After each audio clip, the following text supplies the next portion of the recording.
നമ്മുടെ വോളണ്ടിയറിങ്ങിൻ്റെ ഡേ 4 ആണ്, last day. ഇതാണ് നമ്മുടെ ഔട്ട്ഫിറ്റ് ഗൈസ്. ഇതാണ് എൻ്റെ ഔട്ട്ഫിറ്റ്. ഇങ്ങനെയാണ് ഓൾ ഔട്ട്ഫിറ്റ് ഇതാണ്. ബാക്കി എല്ലാവരും റെഡി ആവണം. പിന്നെ നമ്മൾ മേലെ പോയിട്ട് ഫുഡൊക്കെ കഴിച്ചു എല്ലാവരും. അന്നുണ്ടായിരുന്നു ചപ്പാത്തി, പുട്ട്, കടലക്കറിയൊക്കെ ആയിരുന്നു. അതൊക്കെ കഴിച്ച് പിന്നെ അന്ന് ഞാനായിരുന്നു അക്കോമഡേഷൻ ഇതിൽ ആൾക്കാരെല്ലാവരും കയറ്റി വിടണം. അന്ന് ലാസ്റ്റ് ഡേ ആയതുകൊണ്ട് എല്ലാവരും ബാഗും ഡ്രസ്സൊക്കെ എടുക്കാനുണ്ടായിരുന്നു. പിന്നെ നമ്മൾ ലാസ്റ്റ് ടാക്സി ഒന്ന് കൂട്ടിക്കൊണ്ട് പോയി. പിന്നെ നമ്മൾ ബീച്ചിലൊക്കെ പോയിട്ട് അവിടെ കുറച്ച് നേരം ഇരുന്നു. അപ്പോൾ നമ്മുടെ ഇന്നലെ കൊണ്ടുവന്ന ഗസ്റ്റ് ഉണ്ടായിരുന്നു അവിടെ. വീഡിയോ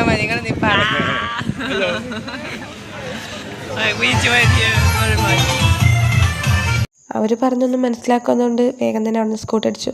പിന്നെ നമ്മൾ ക്യാമ്പിലുണ്ടായിരുന്ന എല്ലാവരും കൂടി ഇരുന്ന് ഫുഡ് കഴിച്ചു വന്ന്. പിന്നെ എല്ലാവരും ഷെയറൊക്കെ ചെയ്ത് അങ്ങനെ ഫുഡൊക്കെ കഴിച്ചു. അപ്പോൾ ഇന്നത്തെ വീഡിയോ ഇത്രയേ ഉള്ളൂ ഗൈസ്. ബൈ. പിന്നെ നമ്മൾ വേഗം തന്നെ വീട്ടിൽ വന്നു.